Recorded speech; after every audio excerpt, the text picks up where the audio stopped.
फिर आप तमाम लोगों का स्वागत है क्राइम तक की कहानी के इस एपिसोड में। उम्मीद है पूरी फैमिली अच्छी होगी, अपना और अपनों का ख्याल रख रही होगी। सबसे पहले लास्ट फ्राइडे के लिए माफ़ी, उस दिन कहानी नहीं थी और वजह ये थी जो मैंने थर्सडे आपको बताई थी कि देहरादून जाना था, क्राइम लिटरेचर फेस्टिवल था वहाँ 3 दिनों का, फ्राइडे सैटरडे एंड संडे, और वादा कर चुका था तो इसलिए पहुँचना भी ज़रूरी था। और एक अच्छा तजुर्बा रहा, वहाँ तमाम क्राइम से जुड़ी हुई दुनिया के अलग अलग महारथी, उनसे मुलाकात हुई, उनके साथ सेशन हुई, उनकी बातचीत सुनी, जो रिटायर्ड या मौजूदा सर्विंग पुलिस अफसर, इसके अलावा लॉयर, फिल्मी दुनिया के बहुत सारे लोग जो क्राइम बेस्ड फिल्में हैं या फिर स्क्रिप्ट नॉवेल जो लिख रहे हैं क्राइम पर, ऐसे तमाम लोग। और क्राइम तक फैमिली के से बहुत सारे लोगों से मुलाकात हुई, वो ख़ासतौर पर बड़ा अच्छा लगा। बहुत दूर दूर से लोग आए थे, अपनी फैमिली के मेंबर। तो कुल मिलाकर ये 3 दिन बड़ा हेक्टिक था। आज ही लौटा हूँ देहरादून से और आज से फिर वही कहानी का सिलसिला। लेकिन क्राइम लिटरेचर फेस्टिवल में जो कुछ चीज़ें हुई, कल से मैं आपको उसकी कुछ झलकियाँ और बाकी चीज़ें दिखाऊंगा और कैसे वहाँ पे सारी चीज़ें हुई थी। इंटरेस्टिंग होगा। तो कल एक तो सेशन था इनकाउंटर पे लेकर, जिस पे नवनीत सिकेरा, जाने माने, आपको पता है, इनकाउंटर स्पेशलिस्ट, बड़ी सुर्खियों में भी रहे। अरुण कुमार जी जो CBI में भी रहे, आरुषि से लेके निठारी से लेके तमाम केस जिन्होंने जांच की, इसके अलावा STF में रहे यूपी के, तो उनसे भी उनके साथ सेशन था एनकाउंटर को लेकर, इन लोगों की क्या राय। तो कल आप क्राइम तक पर उसको देख सकते हैं। और इसी तरह फॉरेंसिक और बाकी सारी चीज़ों पर एक एक कर, सिद्धू मूसेवाला पर एक किताब लिखी गई है और उसमें बहुत सारी नई चीज़ों का खुलासा हुआ है।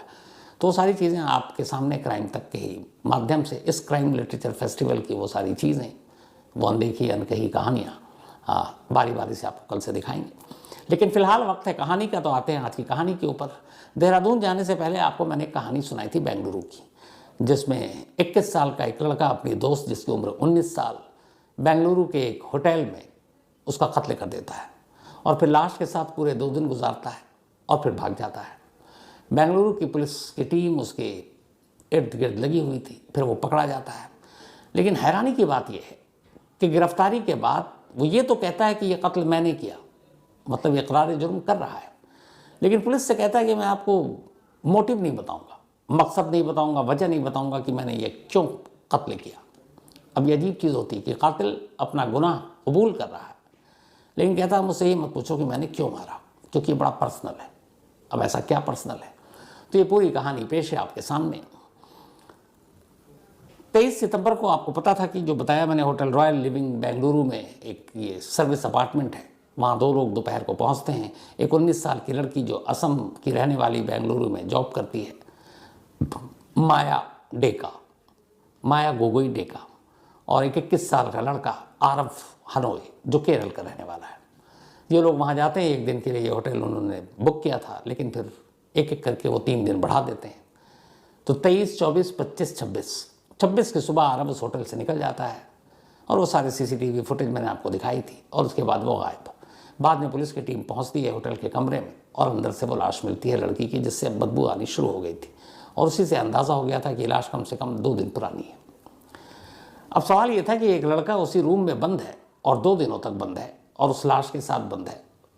उन तमाम बदबू को झेलने के बावजूद वो रूम से बाहर क्यों नहीं निकला, और फिर जब निकला तो फिर ऐसा भागा कि पुलिस के हाथ नहीं लगा। अब पुलिस को सबसे पहले तो उसकी तलाश करनी थी कि आखिर क्या वजह थी कि वो एक लाश के साथ 2 दिन तक एक होटल के कमरे में बंद है। और बेंगलुरु पुलिस के लिए केस एक चैलेंज भी, इसलिए कि बेंगलुरु में आजकल क्राइम अगेंस्ट वुमेन या इस तरह की चीज़ें, वारदात कई ऐसी हो गई, तो बेंगलुरु के शहर, वहाँ के रहने वाले लोग और वहाँ की पुलिस, हर एक को बेचैन करने वाली चीज़ थी। तो इस केस की तफ्तीश के लिए बेंगलुरु पुलिस ने 3 स्पेशल टीमें बनाई। एक टीम का काम ये था कि चूँकि ये लड़का केरल का रहने वाला था तो इसको केरल भेजा जाए, तो पुलिस की एक टीम केरल पहुँची। दूसरी टीम ये थी कि इसके कुछ जानकार, कुछ जानने वाले नॉर्थ कर्नाटक में कहीं रहते हैं और ये नॉर्थ कर्नाटक की तरफ जा सकता है, तो दूसरी टीम को नॉर्थ कर्नाटक की तरफ भेजा गया। बची तीसरी टीम, तो उसकी जिम्मेदारी ये थी कि तुम इलेक्ट्रॉनिक एविडेंस कलेक्ट करो। अब इलेक्ट्रॉनिक एविडेंस के नाम पर ये कि उसके बैंक अकाउंट है, तो कहीं उसने कोई पैसे विड्रॉ तो नहीं किए, उसका मोबाइल कहाँ एक्टिव है, बंद है या चालू है, उसका लोकेशन क्या है। तो ये 3 टीमें अब काम पर लग गई। लेकिन मुश्किल ये थी कि आखिरी बार 26 नवंबर को तो सुबह 8 बजकर करीब 35-40 की बात होगी, जब उसने अपने मोबाइल को ऑन किया और आखिरी बार एक मोबाइल ऐप से एक कैब बुक किया था, और वो कैब रेलवे स्टेशन के लिए था बेंगलुरु।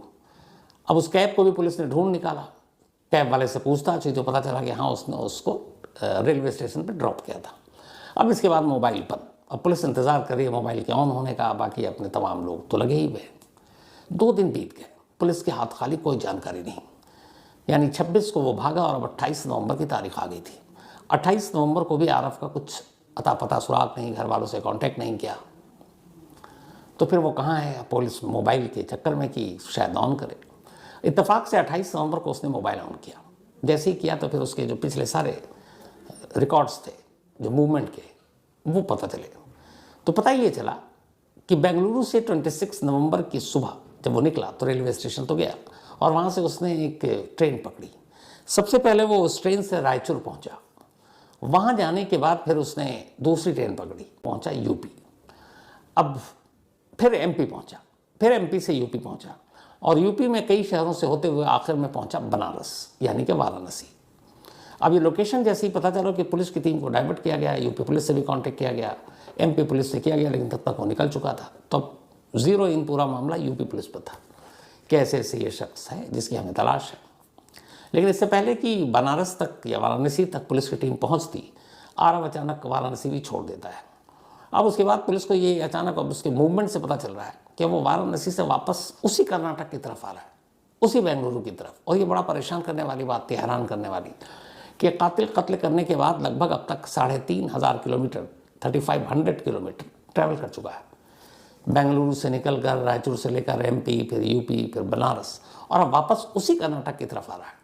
हालांकि बेंगलुरु पुलिस को उम्मीद थी क्योंकि उसके पास पैसे थे नहीं, पैसे ख़त्म हो जाएंगे तो फिर वो कहाँ अपने आप को छुपा पाएगा। तो फिर लास्ट अभी फ्राइडे को वो कर्नाटक पहुँचता है।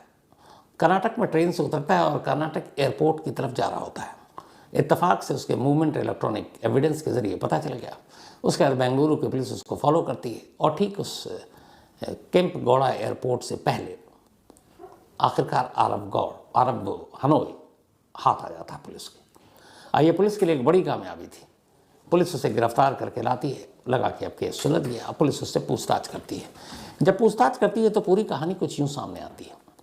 केरल का रहने वाला आरब हनोई, उसकी पूरी ज़िंदगी और बचपन बड़ी मुसीबतों में गुजरी। वजह ये थी कि बचपन में ही जब वो पैदा हुआ उसके बाद उसके माँ और बाप दोनों अलग हो गए, दोनों में डिवोर्स हो गया। जब डिवोर्स हुआ तो आरब अपनी माँ के साथ रहने लगा, लेकिन कुछ वक्त ही बीता, माँ ने दूसरी शादी कर ली। अब दूसरी शादी की तो दूसरा बाप आया, वो ठीक ठाक से आरब का ख्याल नहीं रखता था, लेकिन फिर वो आरब की माँ का भी ख्याल नहीं रखता था। तो ये शादी भी टिकी नहीं। इसके बाद माँ और उसके दूसरे बाप का भी डिवोर्स हो गया। अब लगा कि चलो सब कुछ ज़िंदगी पटरे पे वापस लौटेगी, लेकिन तभी फिर माँ ने आरब की तीसरी शादी कर ली। और इस तीसरी शादी को जब की तो फिर ये हुआ कि आरब को लगा कि अब माँ के साथ नहीं रहना चाहिए। आरब के दादा हैं जो पहले फादर से, और वो आर्मी में रहे, तो एक सर्विसमैन है। तो उन्हें भी पता था कि उनकी बहू की ये तीसरी शादी है, उनका पोता है, क्या करें। तो उन्होंने फिर आरब को अपने पास बुला लिया। माँ ने भी खुशी खुशी आरब को सौंप दिया। अब आरब अपने दादा के साथ रहने लगा, लेकिन ये जो फैमिली प्रॉब्लम थी उसके दिमाग में कहीं ना कहीं हावी थी। बड़ा अकेला और यूँ महसूस करता था। इसके बाद वो वहीं से ग्रेजुएशन करने लगा बीबीए में, लेकिन कई पेपर में वो फेल कर गया, तो बीबीए क्लियर नहीं हो पाया। सब कुछ चल रहा था ये अभी इसी 2024 में, 21 साल की उम्र है उसकी।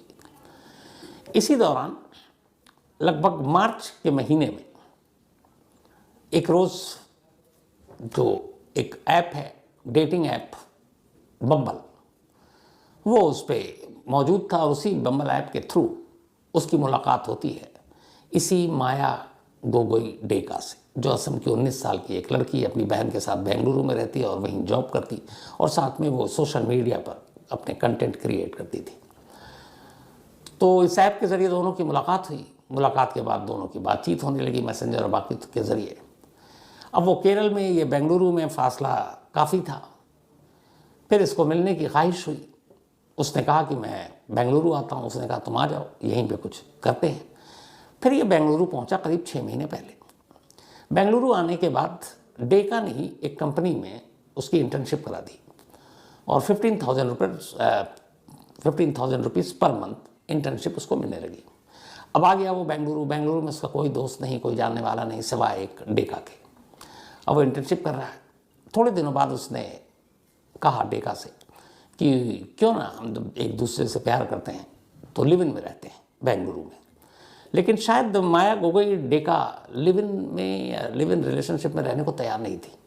हो सकता है बहुत सारी उसने खबरें देखी हो, पढ़ी हो, तो वो थोड़ी सी अपने आप को अनसेफ फील कर रही थी। और दूसरी वजह ये भी थी कि उसकी एक सिस्टर थी जिसके साथ वो बेंगलुरु में एक अपार्टमेंट शेयर करती थी, एक कज़न थी, तो ये तीनों एक साथ रहते थे। तब उन दोनों को छोड़कर एक जिसके साथ अभी कुछ महीने की दोस्ती है, वो भी ऐप के थ्रू, शायद उसे लगा कि उसके साथ लिव इन में नहीं रहना चाहिए, तो उसने साफ मना कर दिया। ये बात आरफ को बहुत बुरी लगी क्योंकि उसे लगा था कि इस पर मेरा पूरा हक है और इसकी वजह से, इसके प्यार की वजह से मैं केरल से सब कुछ छोड़कर बेंगलुरु आ गया हूँ। लेकिन ये साथ रहने को तैयार नहीं क्योंकि उसे ये था कि मैं भी यहाँ हूँ तो साथ ही में रहेंगे। फिर भी उनके रिश्ते कायम रहे, बातचीत चलती रही। लेकिन बेंगलुरु आने के बाद आरव ने देखा कि चूँकि डेका असम की थी और वहाँ असम कम्युनिटी के बहुत सारे लोग थे जिनके साथ वो लोग क्लोज थे बहुत, तो अक्सर वो उन लोगों से मिला करती और बहुत ओपनली मिलती। ये बात आरव को बड़ी बुरी लगती। उसे लगता है इसके बहुत सारे दोस्त हैं और बहुत ही करीब से मिलती है। और इधर आरव की प्रॉब्लम ये कि वो केरल छोड़कर बेंगलुरु आया, वो यहाँ तन्हा है और अजनबी है, ना कोई दोस्त, ना साथी, ना किसी को जानता है, ले देकर एक डेका। लेकिन डेका के इर्द गिर्द दोस्तों की भीड़, और यहीं से उसे एक शक और जलन दोनों शुरू हो गया। दोनों में कभी झगड़ा होता है, फिर बात बन जाती, फिर दोस्ती हो जाती, फिर झगड़ा होता है। ये सिलसिला चलता रहा।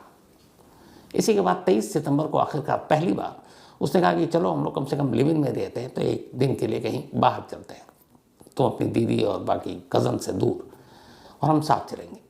तो फिर उन्होंने एक service apartment, hotel royal living, यहाँ पहुँचे और एक दिन के लिए इसको मोबाइल ऐप से ही बुकिंग की थी, सिर्फ 24 आवर्स के लिए। और वहाँ ये पहुँच गए।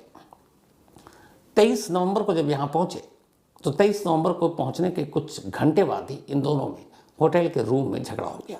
झगड़ा होने के बाद 24 नवंबर की सुबह उसने ज़ेप्टो मोबाइल ऐप से 2 चीज़ें ऑर्डर की।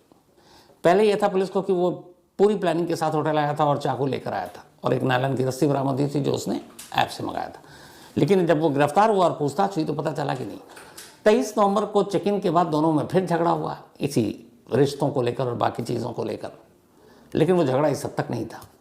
लेकिन फिर पता नहीं क्या हुआ कि रात बीती और अगली सुबह उसने ज़ेप्टो ऐप पर 2 चीज़ें ऑर्डर की, एक चाकू और एक नायलॉन की रस्सी। कुछ घंटे के बाद ही ये दोनों चीज़ें पार्सल डिलीवर हो गई और ख़ुद रिसेप्शन पर जाकर आरव ने इसे रिसीव किया, इस पार्सल को, और लेकर चला गया। उसके बाद फिर 24, 25 और 26 को आखिरी बार आरव सुबह सुबह निकलता और होटल से भाग जाता और फिर लाश की कहानी सामने आती है। तो ये पूरी कहानी आ गई। अब यहाँ पे लेकिन सवाल अब भी था कि कत्ल करने के बाद वो आराम से भाग सकता था। 2 दिन तक लाश के साथ रहने की क्या मजबूरी थी? 2 दिन क्यों रहा और वजह क्या थी? चलो दोस्ती है, बाकी है।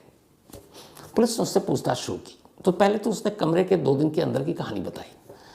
उसने कहा कि ये कत्ल 24 नवंबर को ही किया था और चाकू से किया था और उसने अंधाधुंध चाकू के वार किए 10 से ज़्यादा, उसके कंधे पर, सीने पर, सर पर, और फिर बिस्तर लहूलुहान। थोड़ी देर के बाद उसे एहसास हो गया कि वो मर चुकी है। जब उसे लगा तो उसके बाद वो आराम से उस रूम में उस बेड के करीब बैठा। फर्श पर भी खून है, बेड पर भी ब्लड है। उसने खून साफ करने की कोई कोशिश नहीं की जो फर्श पर भी है। पता नहीं उसके दिमाग में क्या चल रहा था और ये भी पता नहीं कि उसने नायलॉन की रस्सी क्यों मंगाई थी, गला घोंटने के लिए या किसी और वजह से। तो खैर अब उसके हाथ से ये खून हो गया। अब वो कमरे में बेड पर उसी की दोस्त की लाश पड़ी है और वो कुर्सी पर बैठा है। कभी उठता, कभी लाश को देखता, कभी खड़ा होता, फिर बैठता, और उस लाश के पास बैठकर ही उसने अगले 2 दिनों तक न मालूम क्या क्या सोचता रहा और सिगरेट पर सिगरेट पीता रहा अगले 2 दिनों तक उसी कमरे में। जब पुलिस को लाश मिली थी तो वहाँ एस्ट्रे से बहुत सारे बट्स मिले थे और लगा था कि बहुत ज़्यादा सिगरेट पी गई है।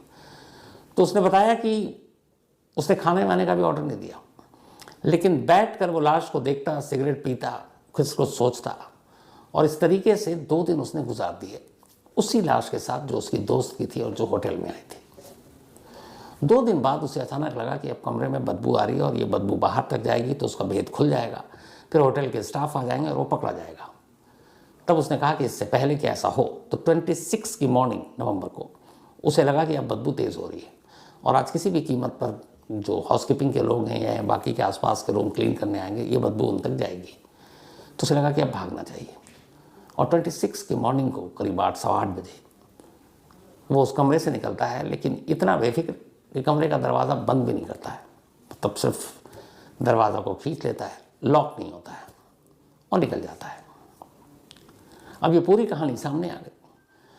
अब पुलिस ने उससे पूछा कि ठीक है, तुम 2 दिन तक कमरे में रहे, तुम ये कहानी सुनाई, लेकिन ये बताओ कि तुमने कत्ल क्यों किया।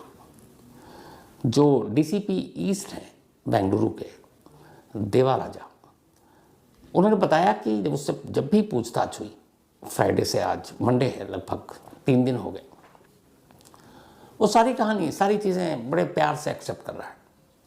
मैंने डेका को मारा, मेरी उससे दोस्ती थी, हम दोस्त बने थे एक ऐप के ज़रिए, हमारे छोटे मोटे झगड़े होते थे। लेकिन 23 और 24 नवंबर की रात और सुबह के दरमियान ऐसा क्या हुआ कि उसे चाकू और नायलन की रस्सी का ऑर्डर देना पड़ा और उसके बाद उसने कत्ल किया और फिर 2 दिन तक उसी कमरे में बैठा रहा। ये कहानी तो उसने सुनाई कि कैसे बैठा था, लेकिन क्या हुआ जब भी उससे पूछे पुलिस, वो एक ही लाइन कहता कि मैं आपको ये नहीं बताऊंगा कि मैंने क्यों मारा, मैं आपको ये ज़रूर बताऊंगा कि मैंने मारा। I started making money by doing nothing but letting my money sit in the right place. Not some fancy IPO or looking at stock prices. जब पुलिस उसे और ज्यादा कुरेदती तो सिर्फ एक ही लाइन बार बार यही रट रहा है कि बेहद पर्सनल है जो रीजन है, और वो रीजन क्या मैं आपको नहीं बताऊंगा। मैंने कत्ल किया, मैं एक्सेप्ट कर रहा हूं, आपने मुझे पकड़ लिया, जो सजा होगी मैं भुगत लूंगा, लेकिन मैंने मारा क्यों वो वजह मैं आपको नहीं बताऊंगा और मैं किस दुनिया में किसी को नहीं बताऊंगा। अब पुलिस के लिए भी है ना कि भाई आपको तो मोटिव शो करना पड़ेगा। तो पुलिस के लिए चैलेंज है कि इस मोटिव का पता लगाए, असली मोटिव क्या था, क्योंकि अभी तक सिर्फ कहानी है कि चलो दोस्ती थी, दूसरे लड़कों से उसके साथ जेलस, ये सारी चीज़ें तो हो गई। लेकिन 23 और 24 को वो जो कत्ल हुआ, क्योंकि अब एक नई थ्योरी आ गई कि होटल जाने के बाद इसने ऐप से चाकू मंगाया, इसका मतलब है कि पहले से प्लानिंग नहीं थी, वरना वो चाकू लेकर होटल जाता। तो जो कुछ हुआ 23 को होटल चेक इन करने के बाद हुआ, इसका मतलब है कि फिर ये प्री प्लान नहीं, जो कुछ हुआ अचानक हुआ। तो ये अचानक क्या हुआ, अगले 16 से 20 घंटों के अंदर उस होटल में चेक इन करने के बाद जब भी पूछा जा रहा है उसका एक ही लाइन है, दिस इज़ पर्सनल, ये मेरा पर्सनल मैटर है और मैं कत्ल की वजह नहीं बताऊँगा। अब बेंगलुरु पुलिस के सामने दिक्कत यही है कि अगर वो यही रटता रहा तो फिर मोटिव कहाँ से लाएंगे। लेकिन जो डीसीपी हैं वहाँ के, उन्होंने कहा कि अभी हमारे पास उसकी पुलिस रिमांड है और अभी वक्त है पुलिस रिमांड में, तो हमें उम्मीद है कि हम उससे उस जो भी मोटिव है वो उगलवा लेंगे। लेकिन बेंगलुरु पुलिस अब तक, चूँकि उन्होंने इंट्रोगेट किया है, उनका कहना है कि जो हमारे हिसाब से वही है कि इस कत्ल के पीछे जो वजह है, जो मोटिव है, वो है शक ये कि डेका के इर्द गिर्द बहुत सारे लड़के थे उसी के अपने होम टाउन के, और शायद उनके साथ करीबी थी और ये बात उसे गवारा नहीं था और पसंद नहीं थी, और इसी वजह से उसने डेका को मारा। ये अब तक की पुलिस की जो शुरुआती इन्वेस्टिगेशन है वो ये कहती है। लेकिन कातिल कहता है कि मैं वजह बताऊंगा नहीं क्योंकि ये मेरा पर्सनल मैटर है। अब पर्सनल मैटर कब खुलता है वो क्या पता था, वाकई ये सिर्फ जलन और जेलस की वजह से कत्ल हुआ या इस कहानी की सच्चाई, इस कहानी की साजिश कुछ और है। हो सकता है पुलिस रिमांड खत्म होने से पहले ये चीज़ें सामने आ जाए। तो आज कहानी में फ़िलहाल इतना ही, लेकिन